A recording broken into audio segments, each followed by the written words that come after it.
Students, पिछली video में पढ़ा था मैग्नेटिक फील्ड और मैग्नेटिक फील्ड लाइंस के बारे में और आज हम पढ़ेंगे मैग्नेटिक डायपोल। जिस तरह से हमने इलेक्ट्रिक डायपोल पढ़ा था तो इलेक्ट्रिक डायपोल हमारे पास होता था कि एक नेगेटिव और एक पॉजिटिव सेम अमाउंट की जब हम क्या करते हैं तो अपोजिट चार्ज को एक फाइनल डिस्टेंस पे रखते हैं तो इस अरेंजमेंट को हम बोलते हैं इलेक्ट्रिक डायपोल। इसी तरह से हम बात करेंगे मैग्नेटिक डायपोल, तो मैग्नेटिक डायपोल इस तरह से होगा कि जब हम दो इक्वल एंड अपोजिट पोल्स को जब क्या करते हैं एक final distance, for example south pole and north pole, दो इक्वल, दोनों की स्ट्रेंथ इक्वल होनी चाहिए, इक्वल एंड अपोजिट पोल्स को जब एक फाइनल डिस्टेंस के ऊपर रखते हैं तो इस अरेंजमेंट को हम बोलेंगे magnetic dipole. So what is magnetic dipole? And arrangement of two magnetic poles of equal and opposite strength separated by a finite distance is called magnetic dipole.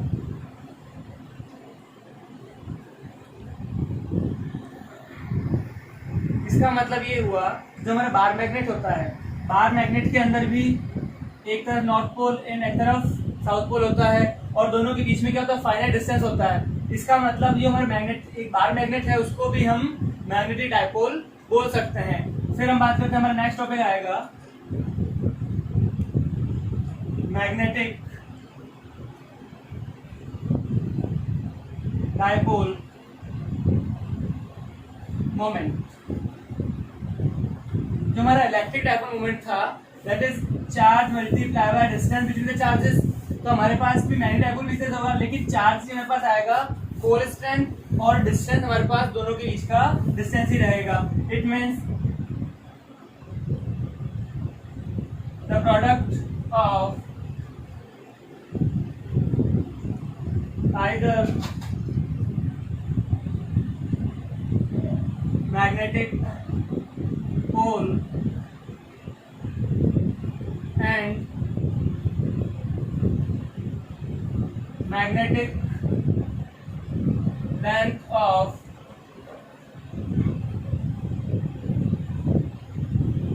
magnetic dipole is called magnetic dipole moment। क्या होगा? Magnetic dipole moment है उसको हम show करते हैं capital M से, ठीक है। The product of either magnetic pole, जो हमारी मैग्नेटिक पोल होती है उसको हम शो करते हैं मैग्नेटिक पोल स्ट्रेंथ। जो मैग्नेटिक पोल से हम शो करते हैं स्मॉल एम से, multiply by magnetic length. Magnetic length होती है डिस्टेंस बिटवीन द पोल्स। अगर हमारा ये बार मैग्नेट है तो इस जो पूरा लेंथ होगी मैग्नेट की लेंथ है उसको हम बोलेंगे मैग्नेटिक लेंथ और इसे हम हमेशा शो करते हैं 2L से। It means magnetic dipole moment is m multiply by 2L। ये जो हमारा मैग्नेटिक डायपोल मोमेंट है ये भी एक वेक्टर क्वांटिटी है, ठीक है। So magnetic dipole moment is strength multiply by magnetic length. चलिए हम नेक्स्ट टॉपिक पढ़ते हैं।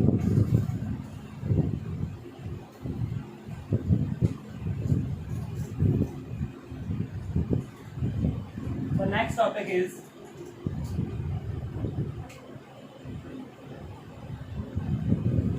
magnetic field on axial line of bar magnet।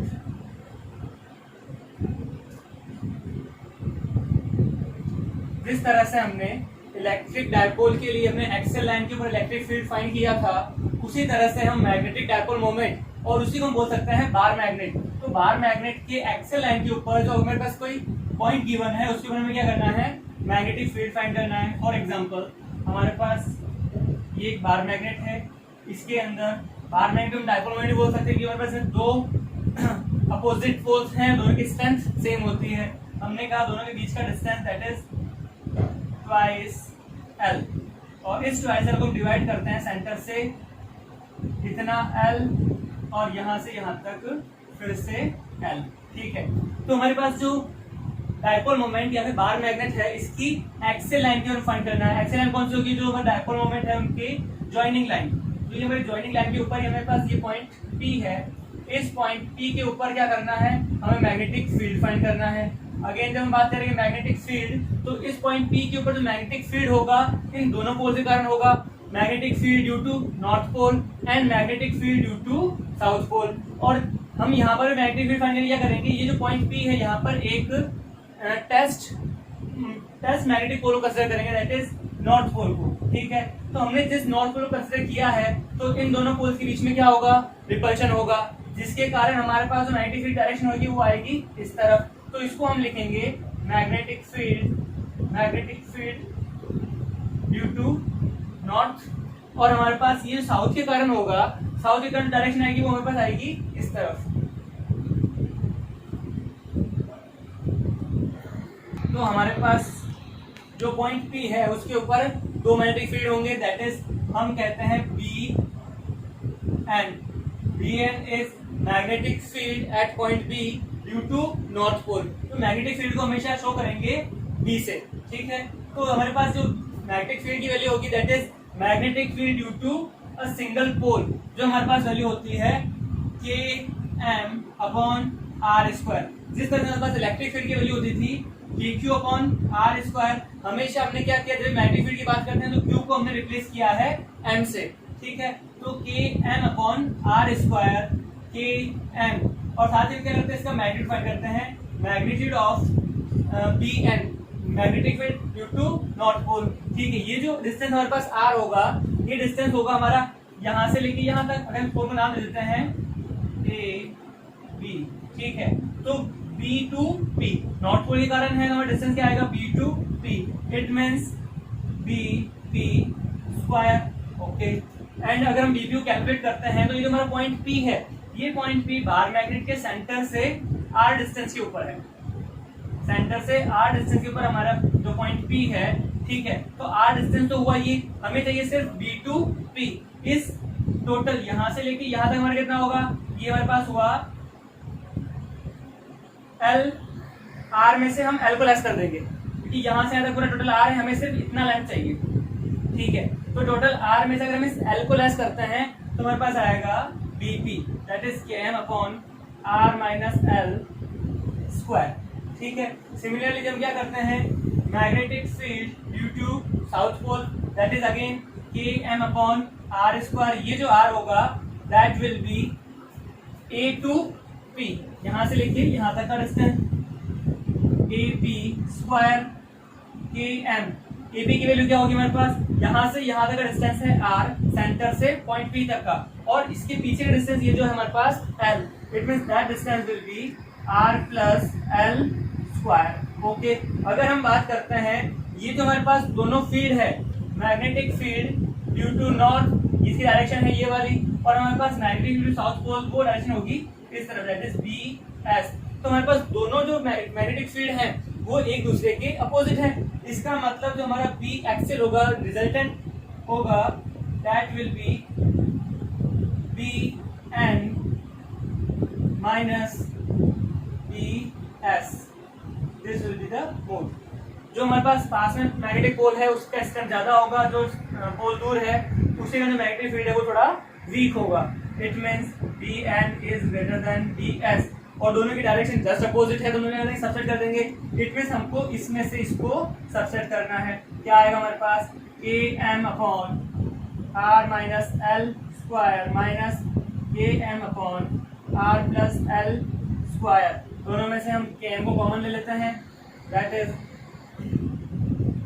1 upon R minus L square minus 1 upon R plus L square.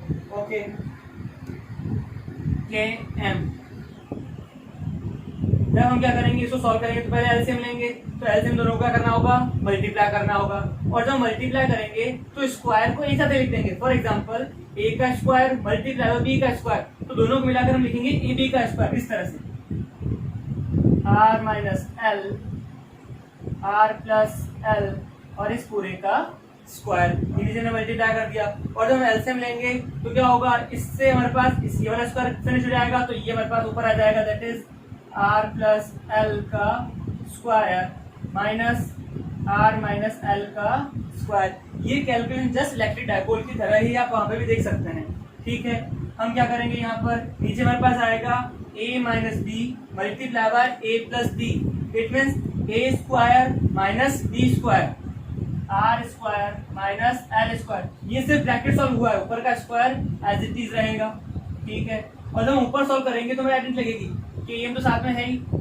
ठीक है, a plus B का whole square minus a minus B का whole square, that is R square plus twice R L plus L square minus again R square minus 2ab होगा, लेकिन बाहर bracket के minus है, उसको प्लस कर देंगे, that is plus twice R L, फिर प्लस का एल स्क्वायर आएगा, लेकिन बाहर माइनस है, साइन चेंज हो जाएगा, माइनस का एल स्क्वायर। ओके, अब क्या क्या कट गया, इस आर स्क्वायर से R square finish, L square से एल स्क्वायर फिनिश। फाइनली हमारे पास जो आंसर बचा that is B axial, that will be K M,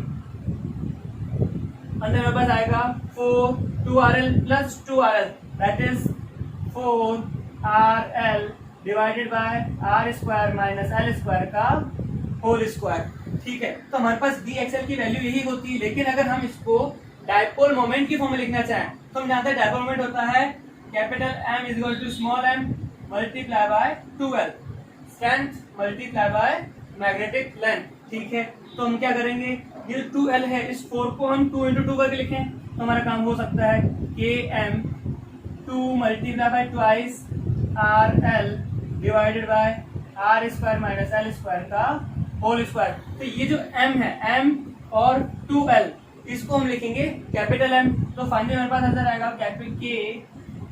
capital M, और हमारे पास क्या बच गया, ये 2 और r, इस 2 को हम आगे लिख देते हैं, r यहाँ पे आ जाएगा divided by R square minus L square की power whole square. So this is again different value of D XL. ये मेरे पास डी एक्सएल की वैल्यू है और ये डी एक्सएल की वैल्यू, लेकिन ये जो कैपिटल M है मैग्नेटिक डायपोल मोमेंट की फॉर्म में है और ये पोल स्ट्रेंथ की फॉर्म में है। ठीक है, और यहाँ पर हम जानते हैं value of capital K, value of K is mu naught upon 4 pi, और म्यू नॉट क्या होगा, mu naught is the absolute permittivity of the free space. So this is the value of magnetic field on the axial line of bar magnet.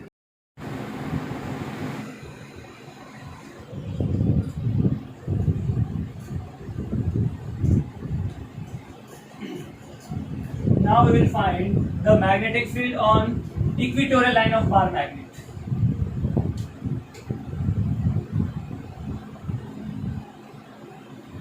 Equatorial line of bar magnet. For example, हमारे पास ये bar magnet है, यहाँ पर हमारे पास north pole and south pole. अगर हम बात करते हैं इक्वेटोरियल लाइन, इक्वेटोरियल लाइन का मतलब होता है the line is passes from the centre of the dipole, passes centre of the magnet and perpendicular to the magnet. तो ये हमारी लाइन होगी, इस लाइन को हम बोलेंगे इक्वेटोरियल लाइन।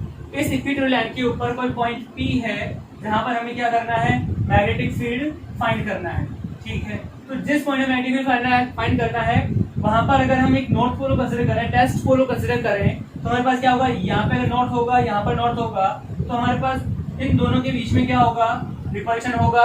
तो इसी कारण जो डायरेक्शन आएगी मैग्नेटिक फील्ड की वो आएगी इस तरफ। तो हम कहेंगे magnetic field due to north pole, ये रही डायरेक्शन, एंड मैग्नीट्यूड क्या होगा, Vn, मैग्नीट्यूड हम निकालते हैं। चलो फिर हम बात करते हैं साउथ पोल के कारण। तो यहाँ पर अगर नॉर्थ को कंसीडर किया है, north pole and south pole, again क्या होगा, रिपल्शन, अट्रैक्शन होगा। तो जिसके कारण इन दोनों पोल्स के बीच क्या हमारे पास होगा, अट्रैक्शन होगा, तो डायरेक्शन आएगी ये वाली।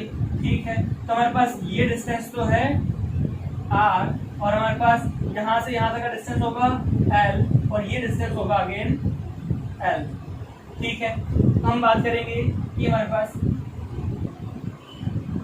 बी एन और बी एस दोनों हमारे पास किसी एंगल पर है, दोनों के बीच में एक एंगल बन रहा है। अगर हम क्या करते हैं, इन दोनों मैग्नेटिक फील्ड को रिजॉल्व करते हैं। रिजॉल्व करने का मतलब अगर इनको परपेंडिकुलर रिजॉल्व करते हैं तो हमारे पास इसके दो कंपोनेंट आएंगे, एक कंपोनेंट यहाँ आएगा और एक कंपोनेंट यहाँ आएगा।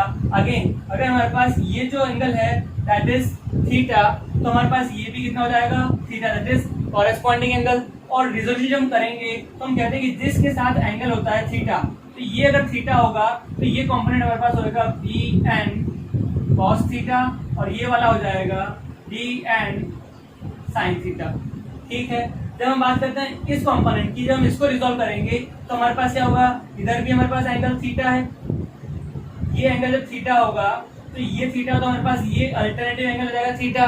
तो हमारे पास इसके रिजॉल्व करेंगे तो बस ये थीटा है, तो ये कंपोनेंट हमारे पास आएगा बी एस cos थीटा और ये जो कंपोनेंट आएगा that is B S sine theta. Again हम बात करते हैं बी एन और बी एस। बी हमारे पास होगा K M upon R square, K M, R हमारे पास डिस्टेंस होगा ये वाला जो हमारा क्या है, हाइपोटेनस। हाइपोटेनस होगा तो ये होगा आर और ये होगा एल, तो हाइपोटेनस आएगा under root of R square plus L square का स्क्वायर। इसे हम सॉल्व करेंगे, हमारे पास आएगा K M upon R square plus L square, क्योंकि अंडर रूट से ये स्क्वायर हट जाएगा। ठीक है, सिमिलरली हमारे पास जब बात करते हैं B S, magnetic field due to south pole, तो हमारे पास होगा आर और एल, तो हमारे पास इसकी वैल्यू हमारे पास आएगी K M upon again R square plus L square. इसका मतलब ये हुआ कि जो पॉइंट पी है, जो दोनों मैग्नेटिक फील्ड है उनके मैग्नीट्यूड क्या है, सेम है, लेकिन दोनों के बीच में डायरेक्शन अलग है। इसका मतलब जो हमारे पास रिजल्टेंट आएगा उसी के लिए हमने क्या किया था, रिजोल्यूशन किया। और रिजोल्यूशन में ये पता पड़ा कि जो बी एन साइन थीटा है और बी एस साइन थीटा है ये एक दूसरे की जस्ट अपोजिट डायरेक्शन में है, तो ये एक दूसरे को कट ऑफ कर देंगे और दोनों की जो कॉस कंपोनेंट है वो इस डायरेक्शन में काम कर रहे हैं और वो दोनों ऐड होकर हमारा रिजल्टेंट बी इक्विटोरियल की वैल्यू देंगे। तो हमारे पास जो रिजल्टेंट वैल्यू आएगी इक्विटोरियल लाइन पे वो आएगा B N cos theta plus B S cos theta. ठीक है, दोनों हमारे पास बी एन और बी एस दोनों की वैल्यू क्या है, एज इट इज सेम है, तो हम इसको इस तरह से लिख सकते हैं K M upon R square plus L square cos theta plus K M upon R square plus L square cos theta. ये वैल्यू सेम है, तो क्या कर देंगे, हम इसको कॉमन निकालेंगे तो हमारे पास वैल्यू आएगी K M upon R square plus L square cos theta plus cos theta, that will be 2 cos theta. ठीक है, K M upon R square plus L square 2, what will the value of cos theta. cos theta हम जानते हैं base upon hypotenuse, तो हमारे पास base होगा L और हाइपोटेनस होगा again R square plus L square का अंडर रूट। ठीक है, तो 2 बेस हमारे पास आएगा L divided by hypotenuse, hypotenuse हमारे पास है under root of R square plus L square. Finally हमारे पास वैल्यू क्या आई, twice K M L divided by R square plus L square multiply by R square plus L square की power half. ये जो अंडर रूट था उसको हमने पावर हाफ में लिख लिया। ठीक है, तो हमारे पास वैल्यू आई twice K M L divided by R square plus L square की पावर 3/2, क्योंकि ये R square plus L square ये भी यही है, बेस सेम हो जाएगा, इसकी पावर 1 है, तो दोनों पावर्स क्या हो जाएगी, ऐड हो जाएगी, तुम्हारे पास आएगा power 3/2। So this is the value of magnetic field on equatorial line. अगर इसको हम क्या करते हैं, कन्वर्ट करते हैं किस में, डायपोल मोमेंट में, तो मैग्नेटिक डायपोल मोमेंट का लिया हुआ small m multiply by 2l, that will B dipole moment. तो इसको हम कन्वर्ट करना होगा capital M, m into 2l, लिखा हमने m और हमारे पास पीछे बच गया k, तो हमारे पास वैल्यू आएगी k capital M upon r square plus l square की power 3/2, again where value of k is mu naught upon 4 pi. और ये जो हमारे पास इक्वेटोरियल लाइन में मैग्नेटिक फील्ड की वैल्यू आई है, इसकी डायरेक्शन होगी इस तरफ, ठीक है। So value of P equatorial that is value of K is mu naught upon 4 pi capital M magnetic dipole moment divided by r square plus l square की power 3/2. So this is the value of magnetic field on the equatorial line.